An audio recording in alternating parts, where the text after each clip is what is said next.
Hey everybody, Sean McInnes here along with Ted Price from Insomniac Games. We're checking out a little bit of new content from Sunset Overdrive. Ted, give us a little bit of context here. What's going on? So we're playing Night Defense, which is a part of Chaos Squad in the game. This is our multiplayer mode, and Night Defense is the culmination of Chaos Squad. In the game, players get together with 7 of their friends and begin playing through missions in the open world. These missions can be randomized, and as you're playing through them, you get to vote as a team on what you're going to do next. And each of these missions offer something different, whether it's combat, traversal challenges, even scavenger hunts in the game. But at the very end of your missions, you end up in Night Defense. And in Night Defense, you're defending vats of overcharge against marauding enemies. And you've got to work together to try to keep the OD from overrunning this area. So how does the core action compare with the single player? Because obviously what we've seen of Sunset Overdrive suggests a game that's very freeform and open-ended, a lot of crazy chaotic weapons. How does that transition over here? It translates perfectly, I guess. I mean, anything you earn in campaign comes right over into your multiplayer. Anything you win or earn in multiplayer goes back to campaign. So this basically is a seamless experience. One of the great things about Chaos Squad, though, is at the end of Night Defense, if you're successful, you actually see a bunch of slot machine type spinners where you can earn new weapons, you can earn new vanity, you can earn new amps, which are the power-ups in our game, crafted power-ups, and you can earn cash, and a bunch of other things. Those you can also bring over into the campaign. How is this layered into the overall game? Is this something that's available from the beginning? Is it something that you kind of have to progress into once you come to grips with the rest of the game? There are photo booths throughout the single-player campaign that you can step into and begin a Chaos Squad mission or round. And you never have to leave to go to a lobby, which is pretty nice. Okay, cool. So let's narrate a little bit of how James is doing right now. Well, what James has just done is lay down a trap. So one of the aspects of Night Defense that's important is that you get access to traps that you have earned in the single-player campaign. You can use those traps to help delay the swarms of OD'd, overcharged delirium drinkers, from taking your overcharge. There are a whole variety. They're like of traps. There's one of our flame traps right there. James trunked on it, and it creates these giant gouts of flame which will shoot the OD'd up into the air. You probably saw earlier on one of our machete traps. This does what it looks like it does, slices enemies into bits. We've got spring traps. We've got a whole lot of other rocket traps, and that's one of my favorite right there. You saw this sort of pop-up Jack-in-the-Box rocket trap. Super effective. But James is also getting points whenever his traps take out enemies. At the same time, he and his buddies have to work together to try to hold off these OD'd who are making it through the barriers over here. Now, they're in their second round of this Night Defense, and what we're seeing here is the blowers. These are OD'd who shoot pus. They are OD'd who mutated around leaf blowers, and they're shooting this organically created pus from inside their bodies, and it's dangerous, of course. But now we've got more swarms of base OD coming in. One of the things about the OD is that they drink too much overcharge, they turn into poppers, who are even faster and a lot more dangerous in terms of the area of effect that they have when they blow up. So they're doing pretty well. They've got 10 seconds until this wave ends, and then the chaos really begins. Now, one thing that James is doing that's important is he's grinding. Throughout this game, you can grind, bounce, vault, somersault throughout this giant city. And one of the benefits of grinding and staying above the fray is that you're a little bit safer. Also gives you a much better vantage point on the enemies.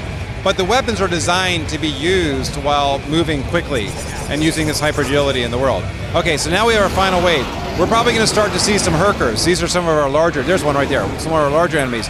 If James leaves them alone, he will eventually break through the barriers and start to make a path for the smaller OD. What he can also do is put OD on his shoulders and throw them into the base over the barriers. Also, what James is doing is he's cycling through a wide variety of weapons in the game. He just had the TNT, which is one of my favorites. Now he's using the propane launcher, which is a propane tank attached to a gas canister fired at high velocity. And now he's got AK, which is probably our most standard weapon in the game. The rest of the weapons are all really, really different. But what makes even a standard weapon like the AKFU not standard is that you can attach amps to them. Amps in this game are crafted power-ups and there are a lot of them. You can attach them to your weapons, to your hero as well. For example, he's got a health amp, which will activate whenever he slams the ground. But amps become active when you build up style. And if you notice in the top right-hand side of the screen, there is a style meter. He's at style level 1, and at this point, it's just his melee amps that are active. But as he starts going to style level 2, his weapon amps become active. Style level 3, he's going to be able to begin to trigger some epic amps. Okay, it looks like he's got a Herker in the base over here to the right. You better take him out because that Herker's going to break down that barrier, and all of a sudden, there's another channel into the overcharge. And look, he's got it. Okay, the Herker's got some OD'd on top of him now. If James lets up, he'll start throwing the guys into the base. But you know what? Herkers are a big target, so when everybody sees them, they start firing at them.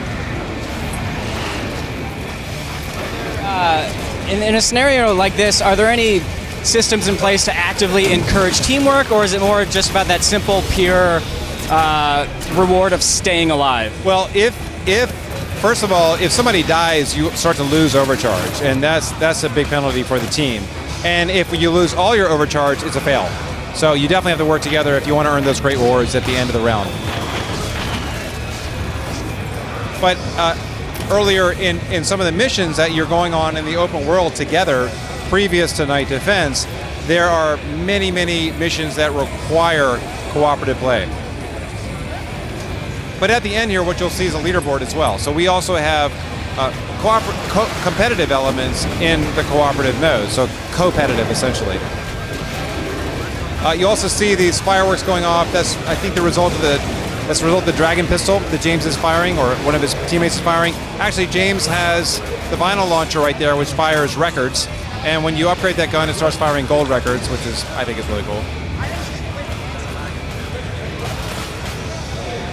It's one of those games where there's always so much going on in the screen. How do you keep it manageable for when you have so many players? Well, we actually train the players in terms of how to handle this, and it helps when you are beginning the campaign. We teach you how to grind, we teach you how to balance, we teach you how to make it through the world with agility, and we teach you what style's all about. We teach you what crafting amps entails, we teach you about the weapons, and then when you are jumping into Chaos Squad for the first time, we don't start you at Night Defense. We start you with a mission that may be a little bit easier to handle, but then you build up your skills, and eventually you can take on something like Night Defense. It seems like they're still doing pretty well, right? What's that? They're still doing pretty well? Great, they got 37 seconds left. They've kept their overcharge intact.